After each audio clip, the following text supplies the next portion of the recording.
Saya di sini akan mengajar kelas 7A fikih. Nah, bab sholat dalam keadaan darurat. Baik, saya akan menanyakan apakah sudah siap. Assalamualaikum.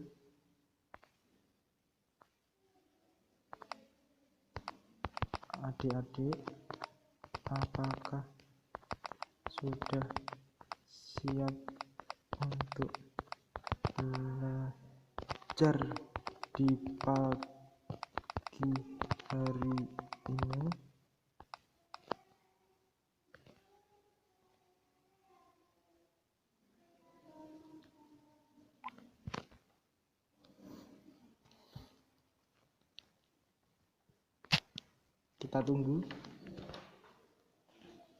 Kita tunggu sebentar.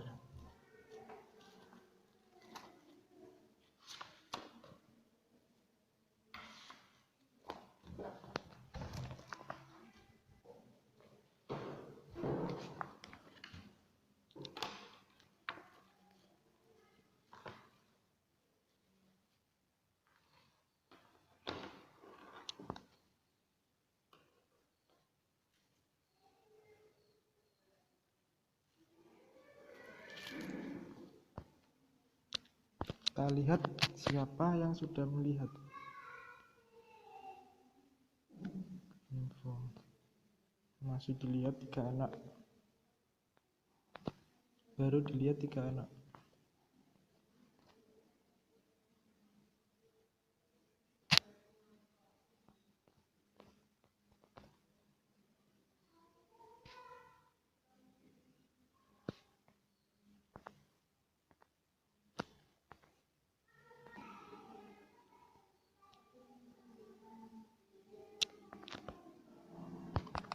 Kita mulai ya adik-adik.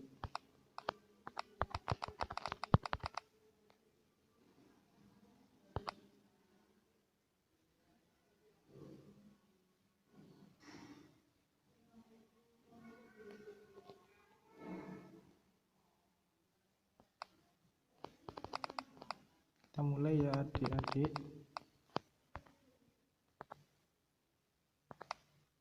Belajarnya dengan membaca Al-Fatihah, baca doa terlebih dahulu agar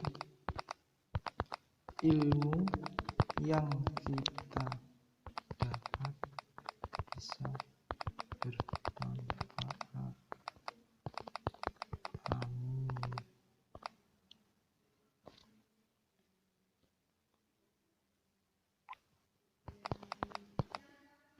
Fatihah.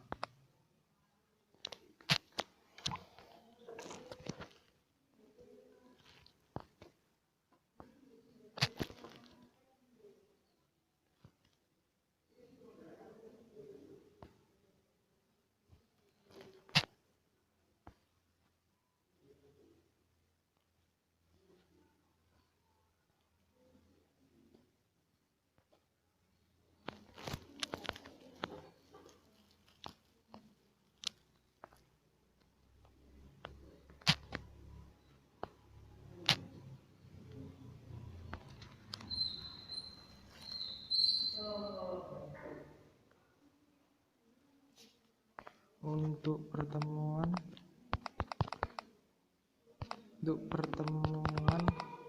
yang kedua ini kita membahas tentang sholat dalam kendaraan. Kita dalam sholat darurat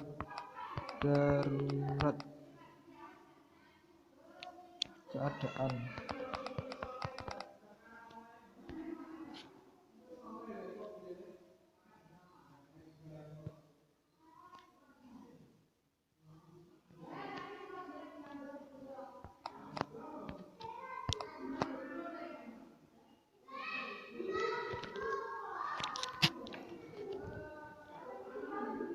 Saya akan mengirim PPT-nya dahulu.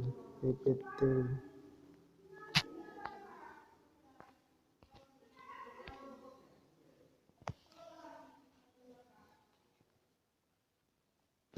PPT.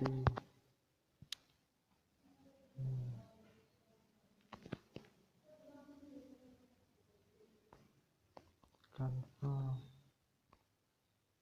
Nah, ini PPT-nya. Kirim.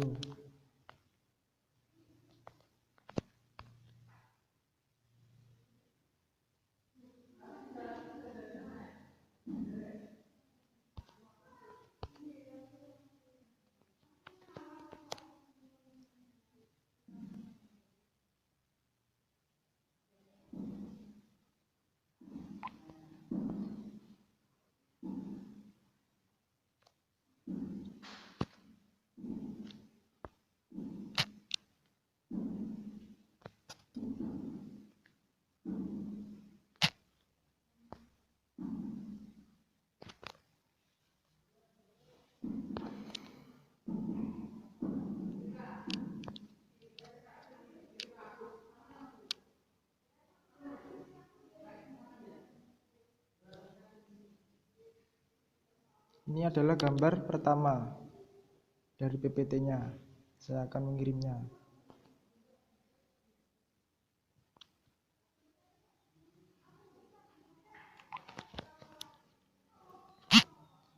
Baik adik-adik, jadi saya akan menjelaskan tentang sholat dalam keadaan darurat.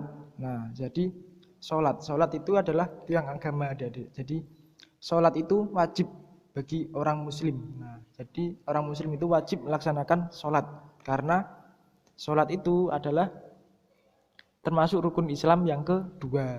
Nah, gimana kalau dalam keadaan darurat seperti sedang sakit? Nah, orang sakit itu juga wajib melaksanakan sholat karena Islam. Nah, karena termasuk Islam, karena harus melakukan rukunnya, yaitu ibadah sholat. Terus untuk orang sakit ini gimana sholatnya? Nah, itu ada tahapannya. Jadi kalau orang sakit itu masih bisa sholat sempurna, bisa berdiri, bisa sujud, bisa ruku, bisa sujud. Nah, itu dilaksanakan secara sempurna berdiri. Kalau tidak bisa, tidak mampu untuk sholat sempurna seperti berdiri, maka boleh dengan duduk. Nah, duduk. Kalau duduk masih keberatan atau tidak bisa, maka bisa sholat dengan berbaring. Nah, kalau berbaring pun tidak bisa, maka bisa dengan tiduran terlentang. Kemudian kalau tiduran terlentang tidak bisa, bisa dengan sholat isyarat. Nah, seperti itu.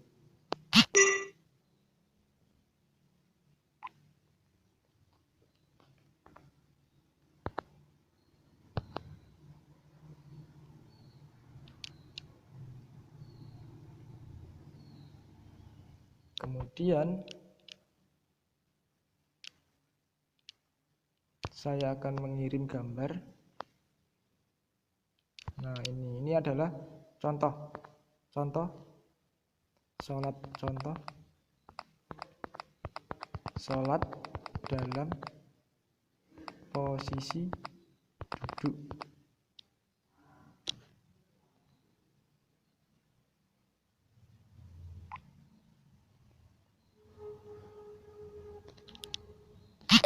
Nah, itu di atas ada gambar. Kalian amati ya adik-adik. Jadi gambar tersebut itu adalah sholat dalam keadaan duduk. Nah, dalam sholat dalam keadaan duduk ini yang dianjurkan itu yaitu duduk tasyahud awal. Nah, jadi ketika sedang sakit tidak bisa sholat sempurna, maka bisa sholat dengan duduk, yaitu duduk seperti di gambar tersebut, tasyahud awal. Nah, jadi di gambar tersebut untuk nomor 1 ini itu menghadap ke kiblat. Nah, jadi posisi menghadap ke kiblat. Terus gambar yang kedua ini takbiratul ihram. Kemudian gambar yang ketiga, nah itu membaca surat Al-Fatihah, kemudian membaca surat pendek. Nah, gambar yang ketiga. Terus gambar yang keempat. Nah, gambar yang keempat ini itu posisi ruku. Jadi posisi ruku ini cuma membungkukkan badan, ya membungkukkan badan sedikit Nah, kira-kira antara kepala sama lutut itu sejajar. Nah, kemudian kalau sudah i'tidal. Nah, i'tidal ini seperti pada saat membaca surat Al-Fatihah, pada saat takbir, tetapi tangannya di samping. Nah, kemudian setelah i'tidal kan ruku. Nah, ruku ini itu kalau bisa itu ya ruku seperti sholat sempurna, sujud seperti sholat sempurna. Kalau tidak bisa sujud sholat sempurna, ya bisa membungkukkan badan, tetapi harus beda dengan ruku. Nah, kalau ruku kan cuma sedikit. Nah, kalau sujud ini itu kira-kira sebisa mungkin kepala kita itu dekat dengan tanah. Nah, seperti itu. Kemudian itu gambar nomor 7 yaitu duduk tasyahud awal. Kemudian gambar nomor 8 tasyahud akhir. Nah, jadi dalam sholat duduk ini itu kalau bisa itu duduk dengan seperti gambar tersebut, yaitu duduk tasyahud awal. Kalau duduk tasyahud awal tidak bisa atau tidak memungkinkan, masih berat, bisa duduk seperti duduk sila. Nah, kalau masih berat lagi bisa duduk selonjoran. Nah, jadi selonjoran, kakinya diluruskan. Nah, itu. Kalaupun masih berat, tidak bisa seperti itu, bisa duduk di atas kursi. Nah, bisa duduk di atas kursi. Kemudian kita lanjut ke gambar berikutnya.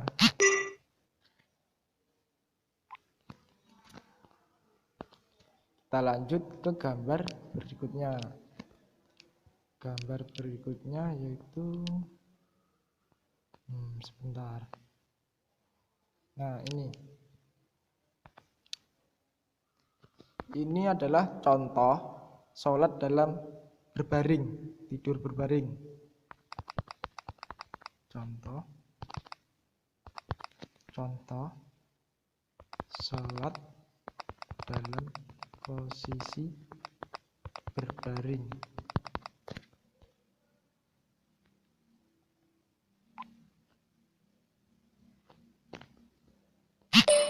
Nah, adik-adik, jadi yang kedua ini itu sholat dalam keadaan berbaring atau sholat dalam berbaring. Jadi tiduran berbaring. Nah, ini posisi kepala itu di sebelah utara. Nah, terus untuk posisi kaki itu di sebelah selatan dan menghadap ke kiblat. Jadi miring ke kanan. Nah, miring ke kanan. Kemudian gambar yang pertama itu kan miring ke kanan. Nah, terus gambar yang kedua takbiratul ihram. Takbiratul ihram. Kemudian takbir, yang gambar yang ketiga membaca surat Al-Fatihah. Surat pendek. Kemudian ruku. Nah, bedanya dengan sholat sempurna itu seperti gerakan ruku dan gerakan sujudnya. Kalau dalam sholat dalam keadaan berbaring itu rukuknya itu cukup membungkukkan kepala. Nah, menundukkan kepala sedikit. Nah, itu untuk rukuknya dalam sholat dalam keadaan berbaring. Kemudian i'tidal. Nah, i'tidal ini sama seperti takbir tadi, posisi semula. Nah, cuma tangannya di samping. Gambar 5 itu loh, gambar 5 tangannya di samping. Kemudian masuk ke sujud. Nah, sujud ini kepalanya itu lebih membungkuk atau lebih menunduk ke dalam, agak dalam. Jadi beda antara ruku dengan sujud itu posisi kepalanya itu beda. Terus setelah itu duduk tasyahud awal. Nah, duduk tasyahud awal ini seperti posisinya ini seperti semula, yaitu seperti i'tidal, tapi tangannya ini di paha. Nah, dan tasyahud akhir ya seperti sama seperti tasyahud awal, cuma jari telunjuknya ini ditelunjukkan. Kemudian kalau salam yaitu boleh menengok ke kanan kemudian menengok ke kiri. Nah, ini untuk sholat dalam keadaan berbaring. Nah, biasanya ini orang yang tidak bisa duduk, nah boleh melaksanakan ini.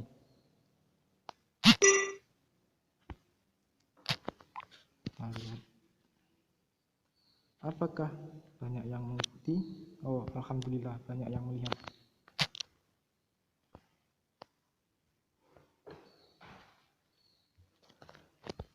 Sholat dalam keadaan berbaring. Kemudian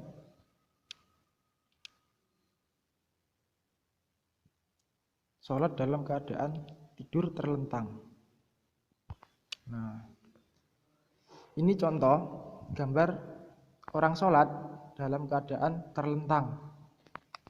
Contoh gambar orang sholat dalam posisi terlentang.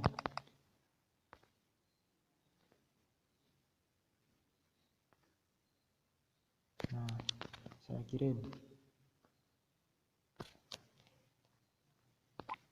Ada lagi lanjutannya.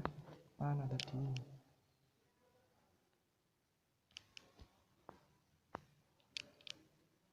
Nah, ini adalah lanjutan gambar tadi.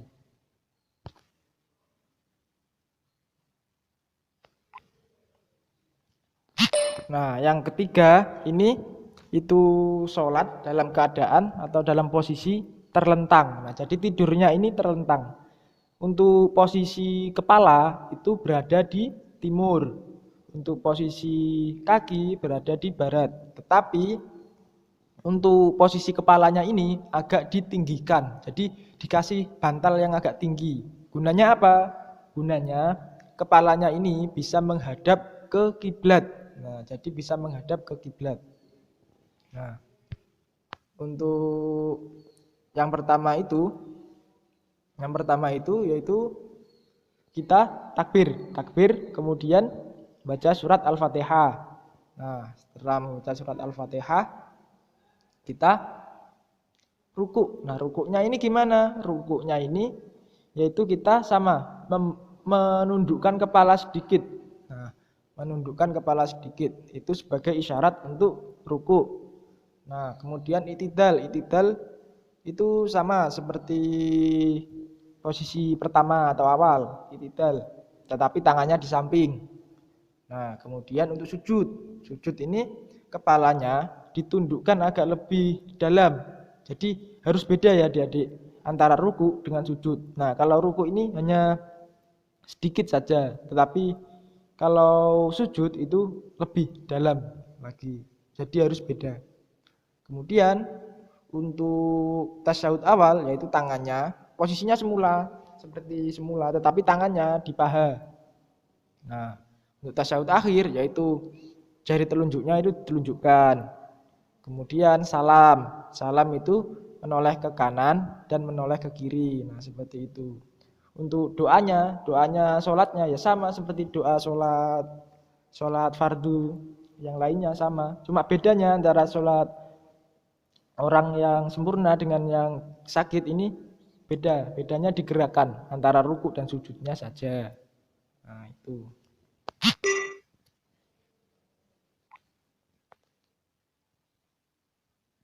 Kemudian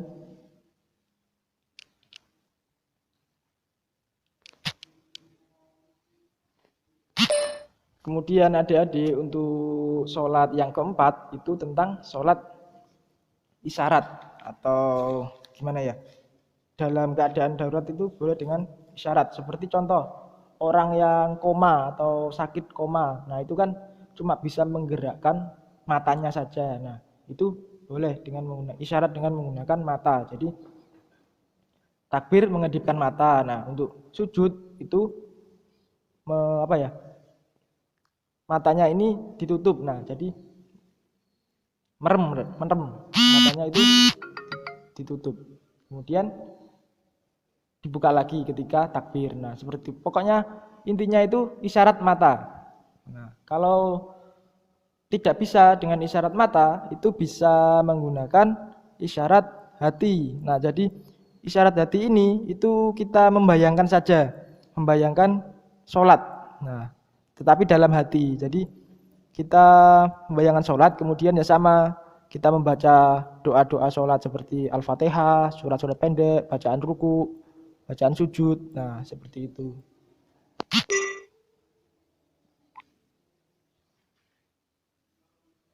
Kemudian pembahasan yang kedua. Ini sholat dalam kendaraan.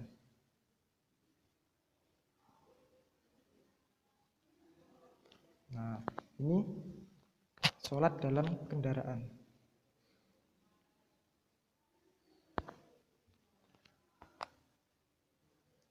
Sholat dalam kendaraan.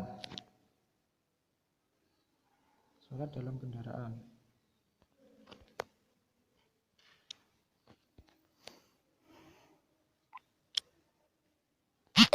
Nah, untuk sholat dalam kendaraan ini, itu kalau dalam kendaraan ini bisa memungkinkan untuk sholat sempurna, maka wajib untuk melaksanakan sholat sempurna. Contohnya itu di atas kapal. Nah, di atas kapal kan bisa kita sholat sempurna, yaitu bisa menghadap kiblat, bisa sujud, bisa ruku. Nah, itu adalah sholat sempurna. Nah, gimana kalau sholatnya itu tidak bisa sempurna? Kalau berada di pesawat atau berada di kendaraan, maka itu boleh dengan duduk. Nah, bisa dengan duduk. Terus ini itu untuk gambarnya, sebentar, gambarnya saya kirim.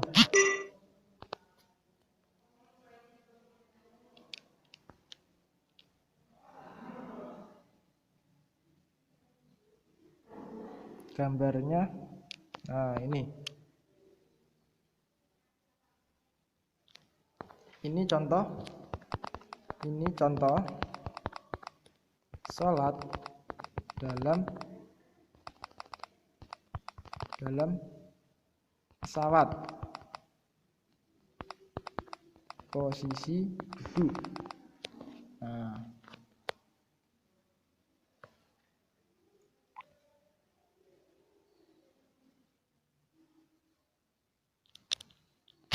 Nah, ini adalah contoh sholat dalam kendaraan seperti pesawat, bisa juga dengan mobil. Nah, itu bisa.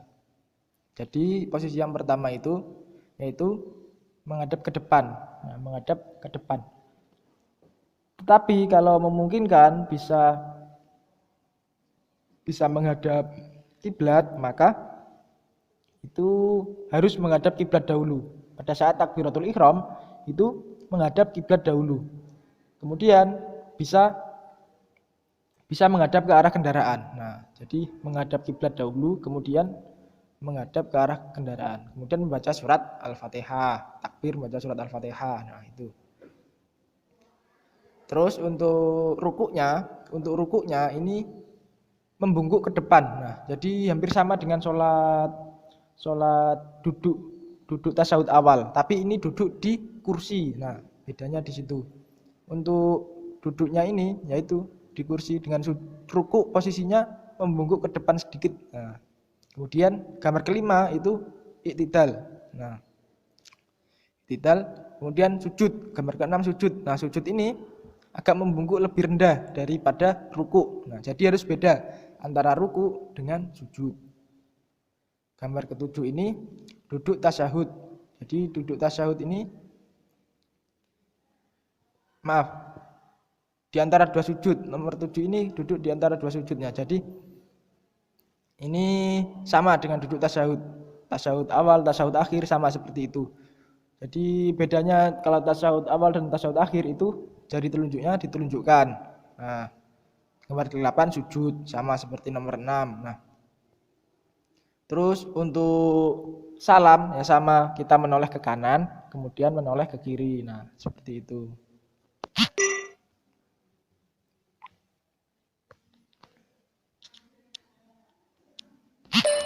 Terus untuk berwudu itu kalau orang sakit bisa menggunakan air, maka boleh berwudu dengan air. Kalau tidak bisa atau tidak mampu untuk pergi wudu, bisa dibantu dengan orang lain. Nah, ini khusus ya, yang dibantu ini harus sesama jenis. Nah, harus sama jenisnya. Laki-laki ya laki-laki, perempuan ya dibantu dengan perempuan. Nah, seperti itu. Kalau tidak bisa dengan air atau malah memperparah sakitnya, boleh dengan bertayamum. Nah, bertayamum.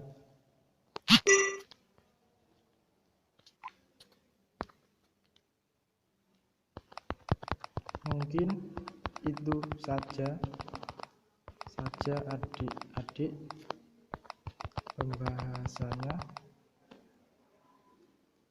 pembahasannya dari materi sholat dalam keadaan darurat.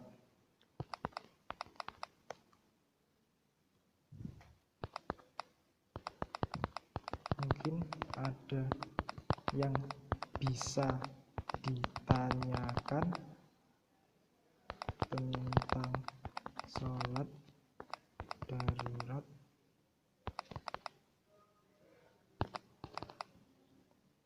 Nanti saya kasih soal dan dikumpulkan.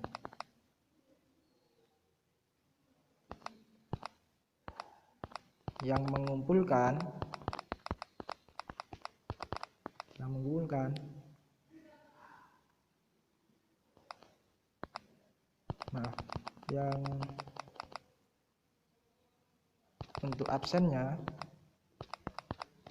untuk absennya saya ambil dari anak yang mengumpulkan tugas.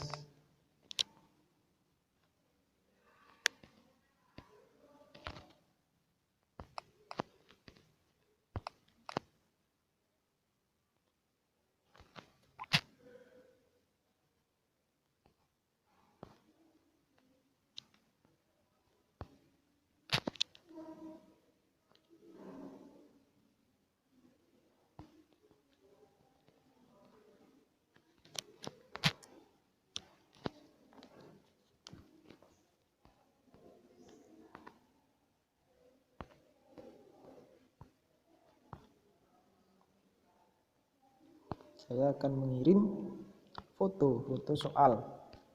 Nah, ini soalnya adik-adik dikumpulkan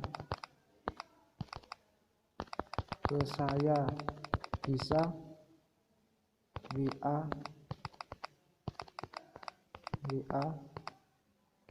pribadi, sertakan nama.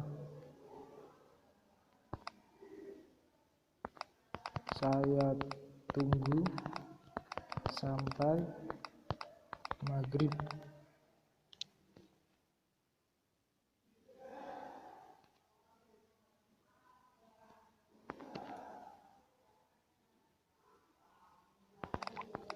Ditulis jawabannya saja, ditulis. Nah,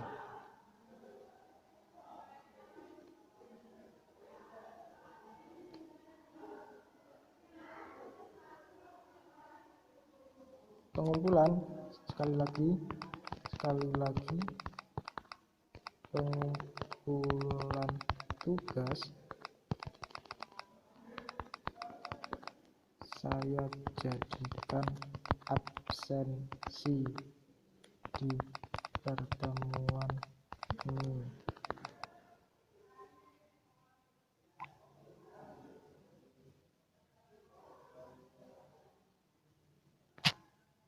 Kita tunggu, kalau ada yang bertanya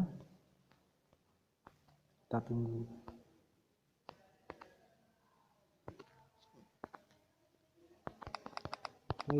Untuk pertemuan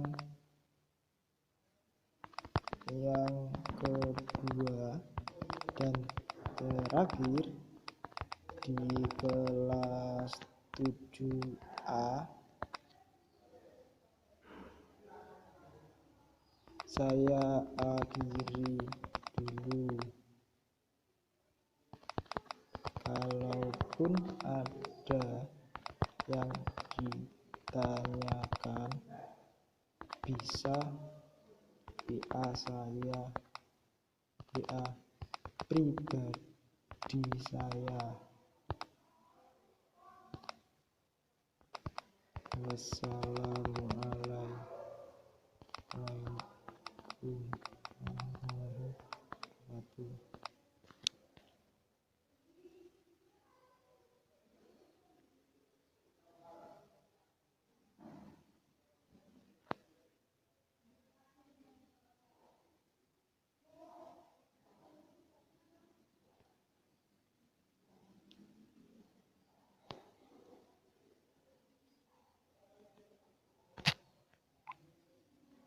Nah, sudah selesai. Nanti tinggal menunggu anak-anak mengumpulkan tugas.